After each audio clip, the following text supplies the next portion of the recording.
namang walang makikita sa mga gamit niyo. Sinabi na nga namin paulit-ulit, hindi nga amin na hindi kami naglagay nan. Posible ang sinasabi niyo. Hindi sila magnanakaw. Sir, pasensya na. Pero kailangan natin iproseso ito sa presinto. Sir. Sir, wala kami kinalaman dito. Benji, Ruth, sasama ako sa inyo sa presinto. Michael, alam natin baka na ni Divina to para pigilan kami ibigay sa'yo si Mikmik. Kailangan mong puntahan yung anak mo. Huwag ka na sumama sa amin, mas kailangan ka ni Mikmik. Puntahan mo si Mikmik. Sige na, Michael, puntahan mo na anak mo. Sige na.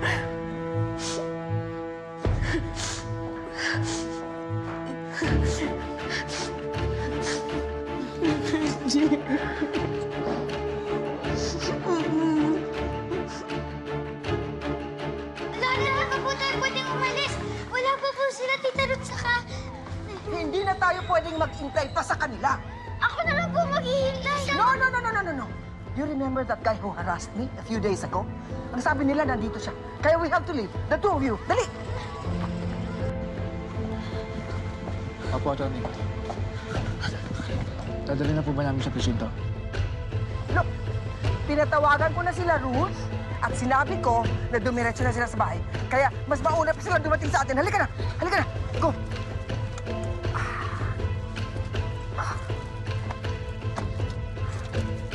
Sige na, bilis.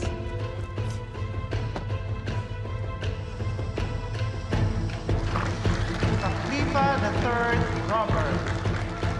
Kinyosa Levine Sarah.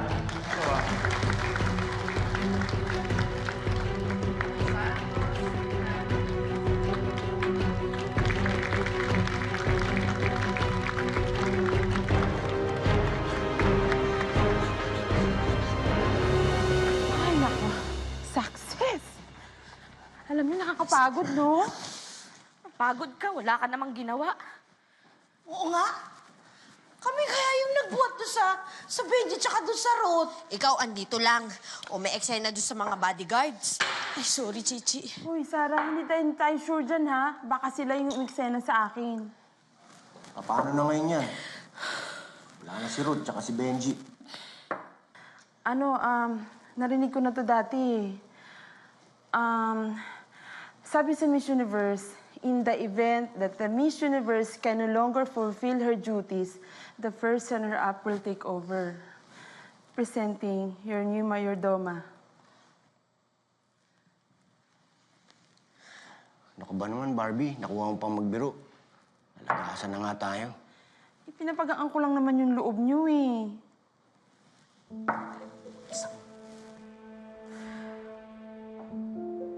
Maganda nang tayong kakainin. Uy, Chichi, Sarah.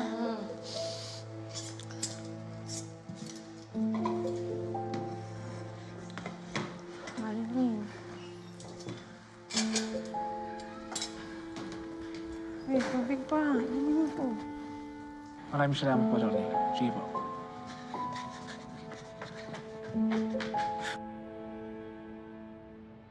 Wala na sila doon. Hindi na tinapos yung program. Baka inuwi ni Madam si Mikmik. Mas puntahan mo siya doon. Hindi ko kayo hahayaang makulong dahil tinulungan niyo ako. Aayusin ko to. Hindi matatanggap ni Mikmik pag hindi kayo nakabalik sa kanya. Michael, aampunin ni Madam si Mikmik. Ano? Michael, gusto namin humingi ng tawad sa'yo. Kasi dapat hindi na namin pinatagal bago namin sinabi sa'yo. Kaya lang...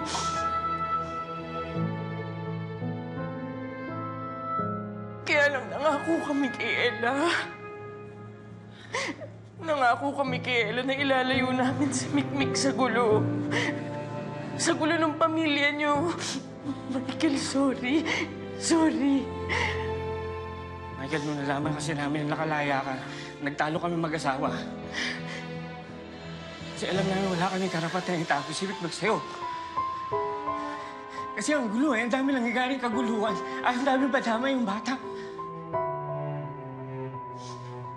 Naisip namin may konting palaw pa. Hinihintay na lang namin yung tamang panahon na matapos lahat ng gulo. Pero Michael, sa ngayon wala tayong oras.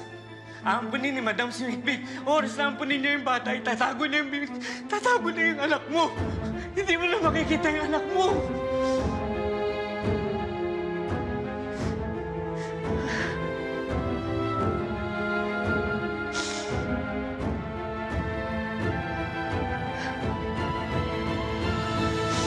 Yeah. Okay, papunta na ako.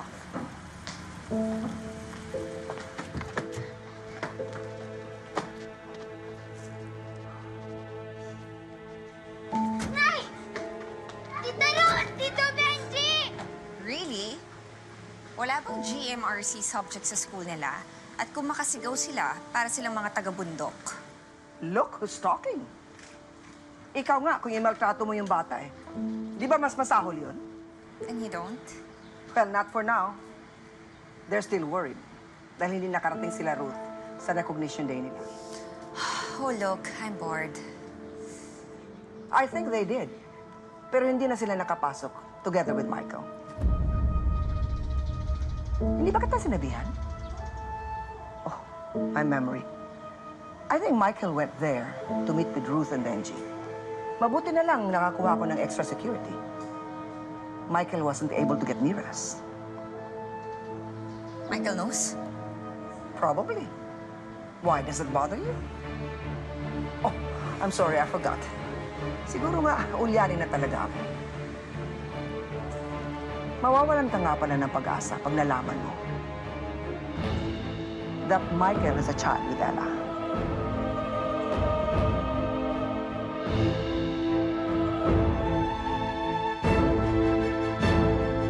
Nay! Uy, nandito na yung mga bata. Uy, sandali! Uy, sandali lang! Sandali lang, Mikmik! Sandali lang, Joseph! Nay! Nasaan yung gamit natin? Nasaan sila, tatay? Sandali lang, Joseph! Nasaan sila, tatay? Sandali lang! Nay! Nay! Nay! Ano po nangyari kina tatay? Sige, sandali lang. Ano po nangyari sa kanila? Bakit nasaan po sila? Sabi nga ba Teka, sandali lang. Ano? Bakit kayo nagkakagulo? Ano yung sinasabi niyo wala nang gamit? Ha?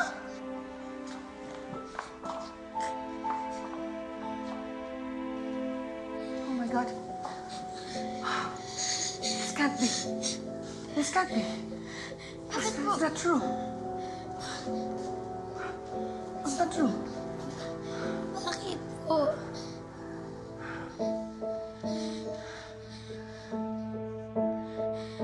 Hindi ako naniwala noon sa sinabi ng mga pulis.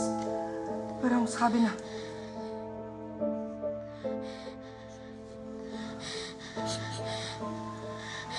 I'm sorry, Mikmik. Hindi mo dapat marinig ito.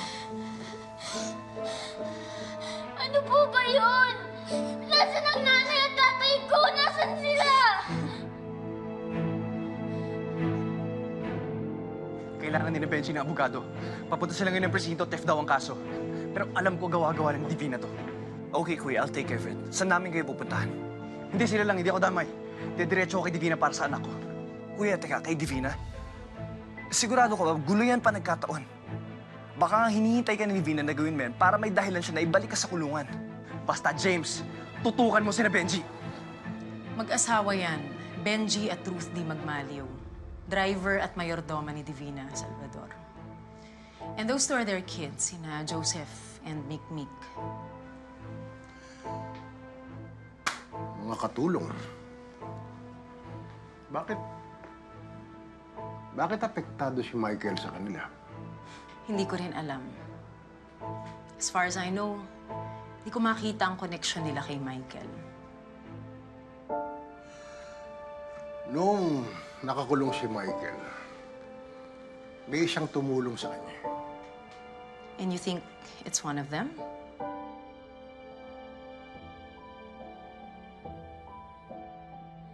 Ang sabi ng mga pulis, ninakawan ako ng papa at mama mo. Kaya sila umalis at tumakas. Hindi po totoo yan! Hindi magnanakaw ang nanay at tatay ko! Hindi sila magnanakaw! Hindi! Hindi totoo yan! Hindi totoo yan! Hindi po nila kayang gawin yun, Lola. Hindi po nila kayang gawin yun. I know, Nick. I know. Gagawan ko ng paraan na maayos ko ang lahat. I promise na walang bad na mangyayari kila Ruth at Tito Benji mo.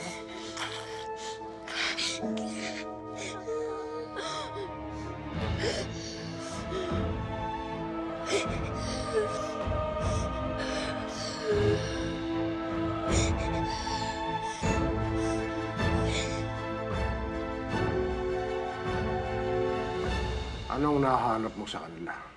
Is there anything suspicious about them? The little girl. Base sa mga napagtanungan namin, anak naman daw yan ng mag-asawa. Pero wala sa official documents nila na dalawang anak nila. Yung lalaki nakaregister, si Joseph. But Mikmik,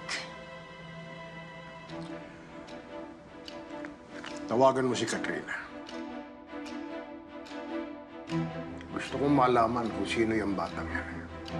Kung bakit nakikihalubilo si Divina sa anak ng isang katulong.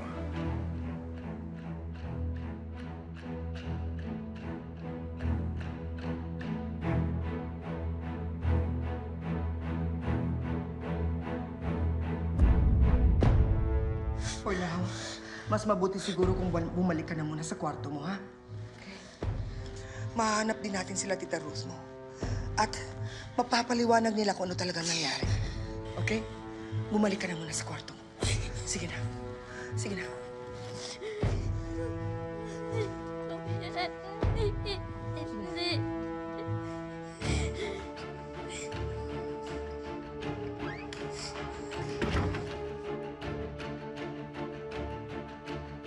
And the rest of you, follow me.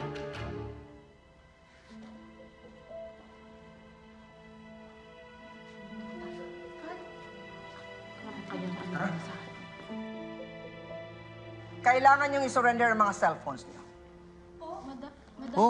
Madam, paano ko kukontayin yung mga pamilya ko? Madam, yung nanay ko po, hindi po nakakatulog yun hanggat di ko po tinatawagan. Madam, yung pamangkin ko po magbe-birthday. Wala akong pakialam sa pamilya niyo. May banta sa buhay ko at sa buhay ng mga apo ko. Kaya please, priorities. Kung ayaw niyo sumunod, that's fine. You keep your cellphones at dalhin niyo habang naglalakad kayo palabas sa mamamahay ko. Oh, narinig nyo. Kung ayaw nyo ibigay, makakaalis na kayo dito. Dali!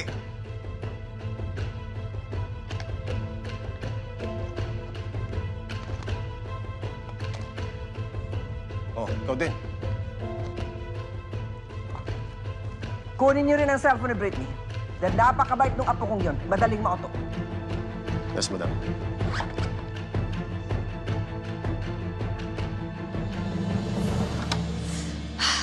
Nakakabwisit talaga yung matandang yan. Paano kung ganun? Alam na nga ni Michael yung tungkol kay Mikmik. Paano kung alam na rin ni Tito David yung tungkol kay Mikmik? Mawawalan ako ng kakampi against Mama! Worse, magagalit sila sa akin for lying to them, especially Michael. Miss Kay, baka naman napapraning lang kayo. Malay nyo naman, hindi pa nila alam. Kasi pag alam na nila yan, matagal na silang sumugo dito para kunin si Mikmik. Okay, you have a point. Pero hindi mo ba alam na it's just a matter of time bago nila malaman yon? I need to get rid of Mikmik! Pagpatayin niyo si Mikmik, Miss Kay? Miss Kay, ang gaan ng kamay niyo, ha? Buti lang nakaiwas ako. Lagi ka na lang... Get a grip, okay? Hindi ako killer. You hire people to do that. Kailangan ko lang mawala si Mikmik.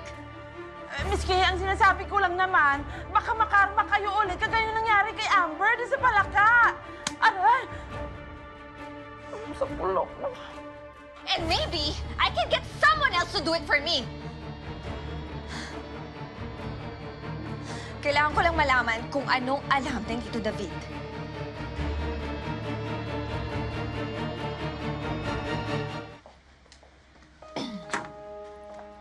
Tito,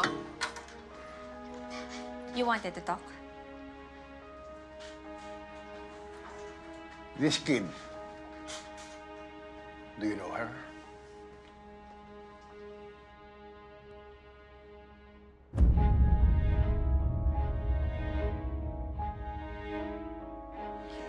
Kilala ba siya ni Michael?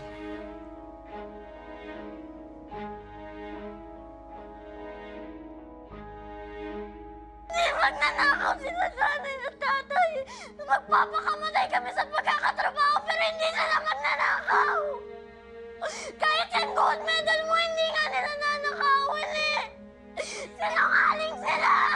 Hindi nila tayo iiwan na hindi tayo kasama. Sinungaling sila.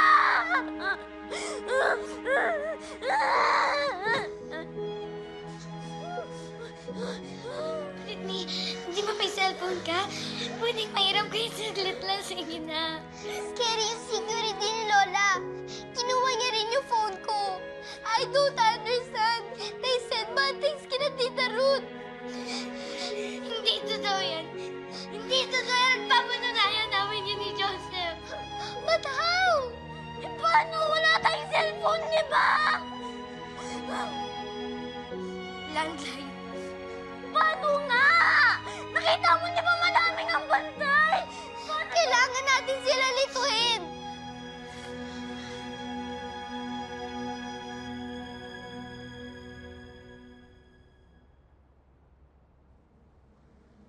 Anong sabi ni Michael? Hindi mo ba siya tinanong? I don't need to ask him. Because frankly, I don't think na magsasabi siya ng totoo at this point.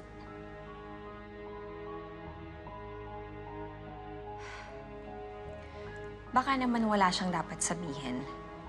Dahil sampid lang ang batang yan. And yet, may amor si Divina sa kanya. Enough na makasama that night nang may umatake sa kanya.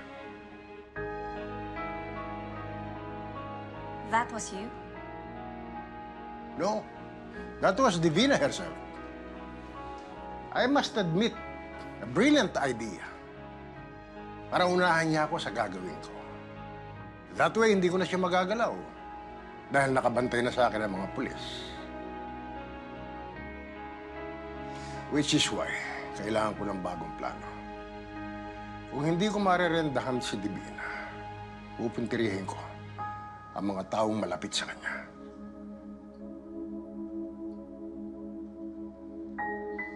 Huwag mong gagalawin ang mga anak ko. Relax. Kaya nga sa batang ito ako nakatingin eh.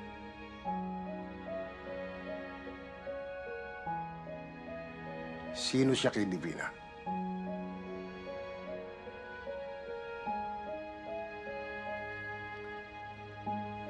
Anak sa labas ni Eric.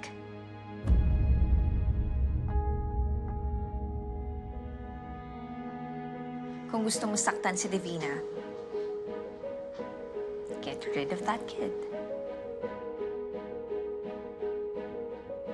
So, I will be doing you a favor kung mawawala yung batang yan sa pamamanahan ni Divina. Ayoko may kaagaw mga anak ko. Make sure na hindi na nila makikita ang batang yan. Tingnan lang natin kung hindi luluhod si Divina.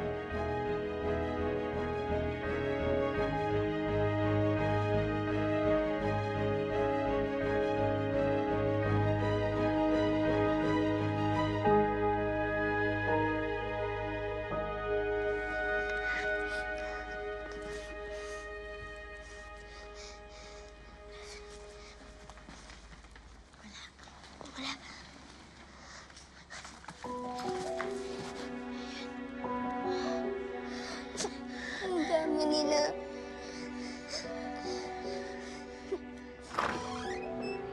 Copy. Pinapatawag tayo ni boss. May threat daw. Ano? Kailangan ba natin i-secure yung perimeter?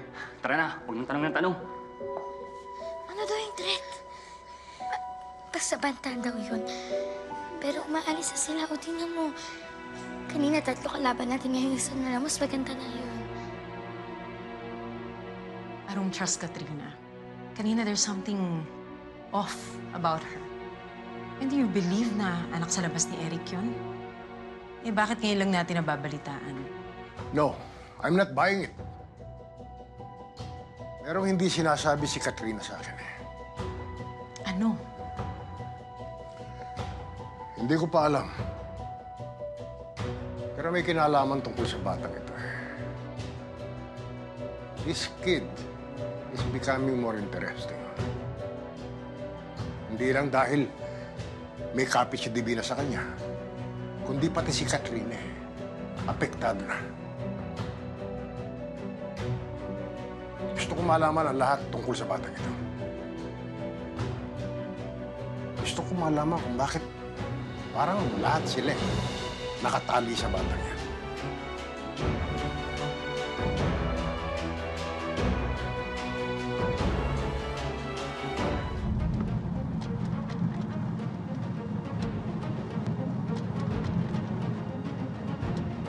Tumingala lang po kayo. Andun pa rin ang mga bituin.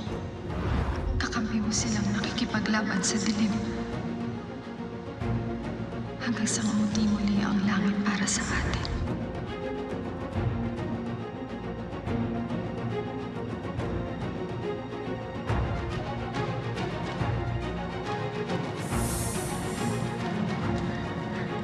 Tayo mo ako, anak.